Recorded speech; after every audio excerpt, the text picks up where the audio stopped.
అనుకున్నాం కానీ వాళ్ళు ఆ ప్రయత్నం చేయలేదు. లక్కీగా వాళ్ళ మీరు అన్నారు కాబట్టి ఇక్కడ ఒక ప్రస్తావన మీకు కేవీపీ గారు ఒక సందర్భంలో చెప్పారు. అలాగే ఒక మాజీ వైస్ ఛాన్సలర్ ఆంధ్ర యూనివర్సిటీకి చేసిన ఆయన కూడా ఏంటంటే ఆయన మొదటిసారి శాసనసభకి వెళ్తున్నప్పుడు రాజశేఖర రెడ్డి గారే ముచ్చటపడి అంటే చంద్రబాబు నాయుడు గారు వెళ్తున్నప్పుడు మీకు ఈ డ్రెస్ ఇది ఈ అటైర్ బాగుంటుంది మీకు అని చెప్పి దగ్గరుండి స్టిచింగ్ చేయించారట.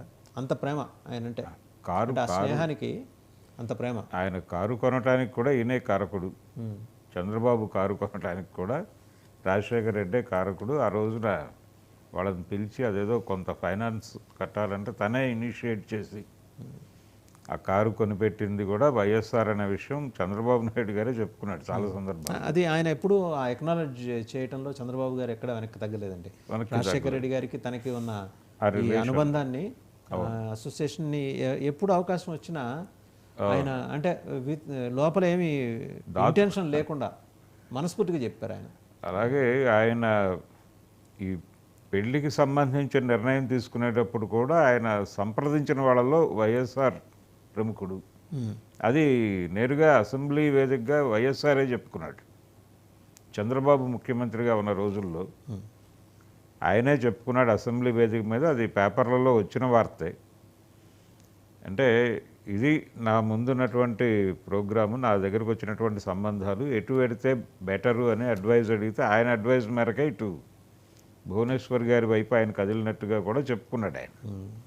కాబట్టి మంచి రిలేషన్ ఉంది. దాన్ని కొంచెం ఎస్టాబ్లిష్ చేసుకుని వెళ్ళుంటే బాగుండేది ఎన్నికల్లో. కానీ వాళ్ళకి అనూహ్యమైనటువంటి స్పందన వచ్చింది జగన్మోహన్ రెడ్డి గారి ప్రవర్తన కారణంగా. ఏదేమైనా వైఎస్ఆర్ మొన్న ఎన్నికల నుంచి మొదలు పెడితే వైఎస్ఆర్ గురించి మాట్లాడుకోవటం అనేది ఒక ప్రోగ్రామ్గా మారటం అనేది చూసాం మనం. అలాగే ఆయన లెగసీని కంటిన్యూ చేయటం ఎవరు చేస్తారు అనేది ఒక ఎజెండా వచ్చింది. కానీ ఒక అంశంగా అది ఇదమిత్తంగా వీళ్ళు అని చెప్పలేని పరిస్థితుల్లోనే ఇద్దరు ఉన్నారు. రైట్. ఒకవేళ సార్ ఎప్పుడంటే యాజ్ రిపోర్టెడ్ బై మీడియా నిజంగానే జగన్మోహన్ రెడ్డి గారు రాజీనామా చేసి పార్లమెంట్కి వెళ్ళాలి అనుకుంటే ఇక్కడ ఆ సీట్లో మరి పులివెందుల అసెంబ్లీ సెగ్మెంట్కి ఆయన ఎవరిని చూస్ చేసుకునే అవకాశం ఉంది. ఒకవేళ పార్లమెంట్కి వెళ్తే తన వాయిస్ని ఆయన బలంగా వినిపించడానికి ఆయనకు ఛాయిస్ ఉంటుందా? ఎందుకంటే అవతల కూటమి 21 మంది ఉన్నారు. బాగుంది, తక్కువ నెంబర్ ఏం కాదు. ఈయన నలుగురితోటి ఈయన చెప్పాలనుకున్నా ఈయన మామూలుగానే ఈయన మొహమాటస్తుడు, ఎక్కువ మాట్లాడరు పార్లమెంట్లో కానీ విడిగా కానీ. అంటే చూసి మాట్లాడతారు కాబట్టి ఆయనకి ఎందుకని పార్లమెంట్ ప్రిఫర్ చేస్తున్నారు? ఆయనకున్న రీజన్స్ ఏంటి మీరేమంటే? పార్లమెంట్ ప్రిఫర్ చేస్తున్నారు అనేది మీడియా కథనాలేనండి, అధికారిక సమాచారం ఏం కాదు. ఆయన పార్లమెంట్ మెంబర్ని చేస్తారు, పిఎస్ఆర్ ఆంజనేయులేమో ఆయనకేమో విఆర్ఎస్ ఇస్తారు. అవును, ఆయన మళ్ళీ నెక్స్ట్ ఉద్యోగం ఎక్కడ ఎత్తుకోవాలో వీళ్ళే సజెస్ట్ చేస్తారు. ముఖ్యమంత్రిగా చంద్రబాబు నాయుడు గారు అభ్యర్థుల్ని కూడా ప్రకటించారు. అభ్యర్థుల్ని కూడా ప్రకటించడం జరిగిపోయింది. అంటే ఒక చిన్న ఆప్షన్ ఇచ్చారు ఆయనకి. వైఎస్ విజయలక్ష్మి గారిని ఎంపిక చేస్తారా లేకపోతే వైఎస్ భారతి గారిని నిలబెడతారా అనేది కూడా స్పష్టంగా రాసేశారు. అంటే పెద్దగా ఆయనకు హోంవర్క్ చేసుకోవాలి, వీళ్ళు చేసిస్తారు, దాన్ని బట్టి ఆయన ఫాలో అయిపోయి వెళ్ళిపోతుంది, సరిపోతుంది. అంటే ఒక రకంగా జగన్మోహన్ రెడ్డి గారు భవిష్యత్తు నడకకి సంబంధించినటువంటి మాన్యువల్ ఇచ్చే ప్రయత్నం చేస్తున్నారు. ఇది కొంచెం ఇబ్బందికరం. నిజానికి ఇది పేపర్లో రావటానికంటే ముందే, మీడియాలో రావటానికంటే ముందే పబ్లిక్లోకి పంపు చేశారు. ఇది పబ్లిక్లోకి పంపు చేశారు. జనాలు మాట్లాడుకోవటం మొదలైన తర్వాతే బయటకు వచ్చింది. ఇది చాలా వ్యూహాత్మకంగా చేస్తున్నారు. అంటే వదంతి యుద్ధం అనొచ్చు దీన్ని. ఈ వదంతి యుద్ధం అనేది చాలా పెద్ద ఎత్తున జరుగుతోంది. మొన్న ఏపీలో జరిగినటువంటి ఎలక్షన్ సందర్భంగా ఈ వదంతి యుద్ధం అనేది ఏ రేంజ్లో జరుగుతుంది అనేది చూసాం మనం. ప్రొజెక్షనే.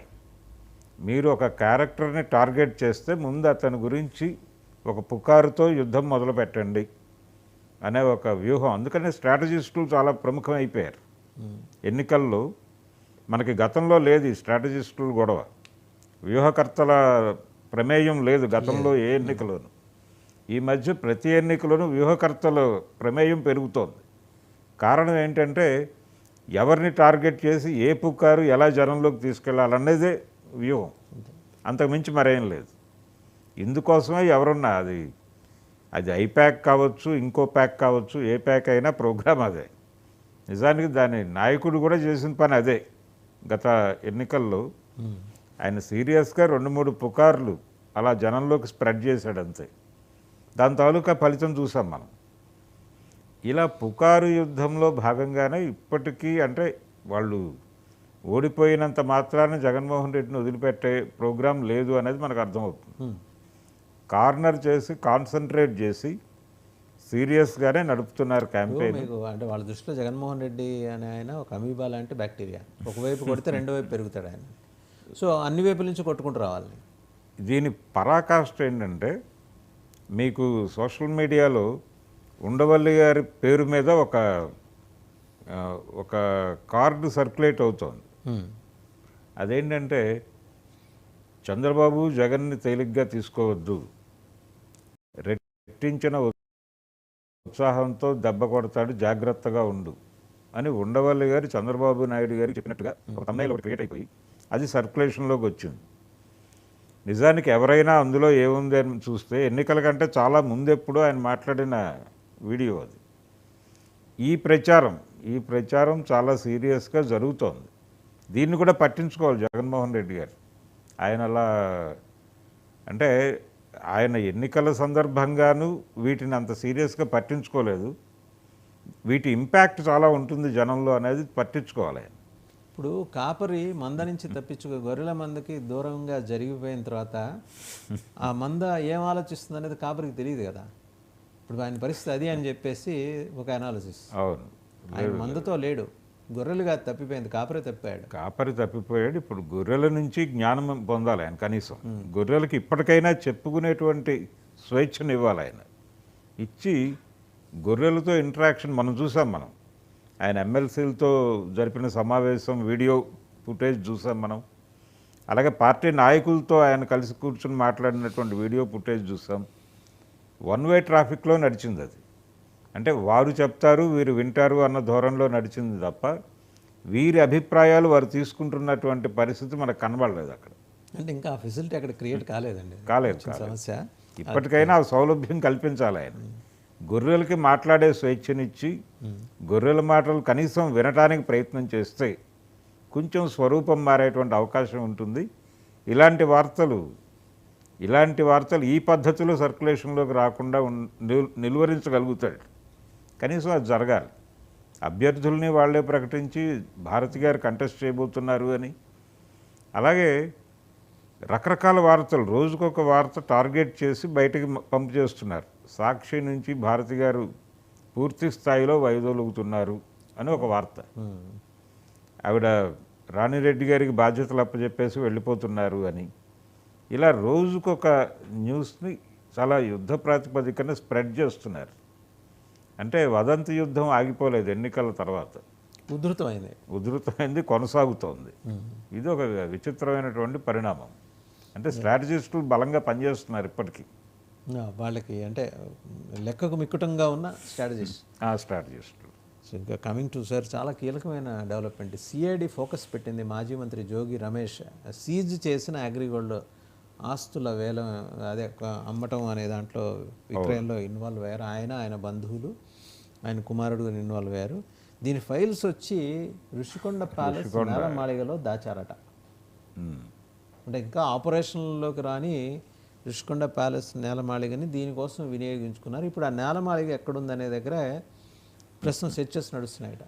అంటే దీంట్లో కొంత ఎగ్జాగరేషన్ ఉండొచ్చు, నేలమాళిగ కాకపోవచ్చు, బట్ ఇంపార్టెంట్ డాక్యుమెంట్స్ అక్కడ ఎక్కడో దాచారు. దొరికినాయి వీళ్ళకి, దొరికిన దాని నుంచి ఒక లీడ్ మొదలైంది. ఆ లీడ్ తీసుకుని ఈ ప్యాలెస్ దీనికోసమే నిర్మాణం జరిగింది దాకా ఒక వార్త మొదలైంది. ఈ వార్త మొదలైన తరువాత అసలు దీనికోసమే వాడుతున్నారు అనేది పక్కన పెట్టేస్తే సీజ్ అయినటువంటి లేదు అది అగ్రిగోల్డ్ ప్రాపర్టీస్ అన్నీ కూడా నిజానికి కోర్టులో నడుస్తోంది కేసు. అది నడుస్తుండగా అక్కడ వాళ్ళు మార్క్ చేసినటువంటి డాక్యుమెంట్స్ తాలూకా స్థలాలు ఏవైతే ఉన్నాయో వాటిని అమ్మే ప్రయత్నంగా జరిగిందని, ట్రాన్సాక్షన్ జరిగిందనే ఇప్పుడు వార్త. అది జోగి రమేష్ ఆయన బంధువులు చాలా సీరియస్గా చేశారు అని.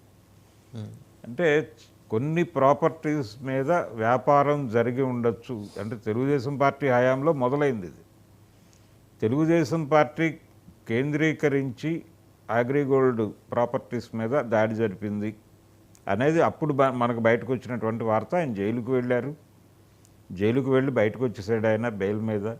చాలా కాలం జైల్లో ఉన్నాడు. పైగా అగ్రిగోల్డ్ రావు గారు ఆ ఆస్తులన్నీ కూడా దాదాపు అన్ని చోట్ల వాళ్ళకి రాష్ట్ర వ్యాప్తంగా ఉన్నాయి. నెల్లూరు జిల్లా నుంచి మొదలు పెడితే మొత్తం రాష్ట్రం అంతా విస్తరించినటువంటి ప్రాపర్టీస్ సీజ్ అయి ఉన్నాయి. ఆ సీజ్డ్ డాక్యుమెంట్స్ అంటే ట్రాన్సాక్షన్ జరపడానికి డాక్యుమెంట్సే ఉండాల్సినటువంటి అవసరం లేదండి. చాలా చోట్ల అది జరుగుతుంది. మేము చేసి పెడతాం, ఇది మీదే అని చెప్పి ఒక అభయం ఇచ్చి ఒక నోటరీ చేయించి ముందుకు కదిలేటువంటి పరిస్థితులు ఉంటాయి.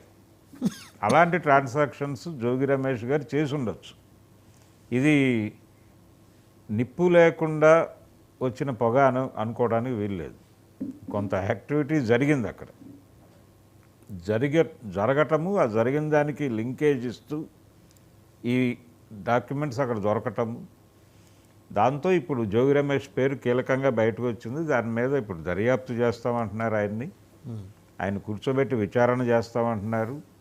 ఆ విచారణలో వారేం చెప్తారు అంటే కొన్ని అఫిడవిట్ల మీద ట్రాన్సాక్షన్స్ ఎక్కడో జరిగి ఉండొచ్చు, అవి వీళ్ళ ప్రాపర్టీస్ అయి ఉండొచ్చు.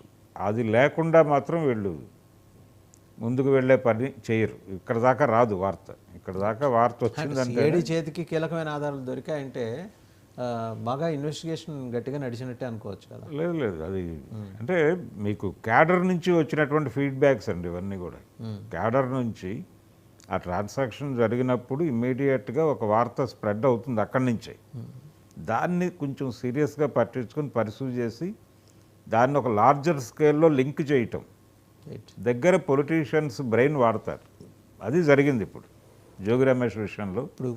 రెండోది అగ్రిగోల్డ్ వర్సెస్ టీడీపీ అనే కథనాలు సర్క్యులేట్ అయి ఉన్నాయి మన మధ్య ఆల్రెడీ. జగన్మోహన్ రెడ్డి గారు వాళ్ళకేదో రిలీఫ్ కల్పిస్తాడు అనే ప్రచారం జరిగింది, కానీ అది కూడా జరగలేదు. అయితే అదే సమయంలో వైఎస్ఆర్సీపీ నాయకులు చాలామంది ఆ ప్రాపర్టీస్ మీద బిజినెస్ చేయడానికి ప్రయత్నాలు చేస్తున్నారు అనే వార్తలు కూడా వచ్చి ఉన్నాయి. ఇది కొత్తది కాదు, అది అప్పటి నుంచి ఉన్నదే కదండి, 2014 నుంచి ఉన్నదే. అది 14 కాదండి. ఈ అటాచ్మెంట్స్ మొదలైన తర్వాత కూడా నెల్లూరు జిల్లాలో కొంత వైఎస్ఆర్సీపీ నాయకులు అంటే అటవీ ప్రాంతంలో ఉన్నటువంటి వాళ్ళ ప్రాపర్టీస్ని అమ్మకానికి పెట్టడంలో వీళ్ళు కొంత కీలక పాత్ర పోషిస్తున్నారు అనేది వినిపించింది మనకి. అందుకని ఇది అంత ఆషామాషిగా తీసుకునే వ్యవహారం కాదు. జోగి రమేష్ కొంచెం సీరియస్గానే దీన్ని ఫేస్ చేయాల్సి ఉంటుంది. అంటే ఇక్కడ ఆగిపోతుందా? ఎందుకంటే మీకు గుర్తుండే ఉంటుంది, రాయచోటి నుంచి గెలిచి విప్పుగా ఉన్నారా గడికోట శ్రీకాంత్ రెడ్డి గారు, వారి బంధువులంతా కూడా అప్పట్లో ఇన్వాల్వ్ అయ్యారు. వారి వైజాగ్ చుట్టుపక్కల ఆస్తులన్నింటినీ కబ్జా పెట్టడంలో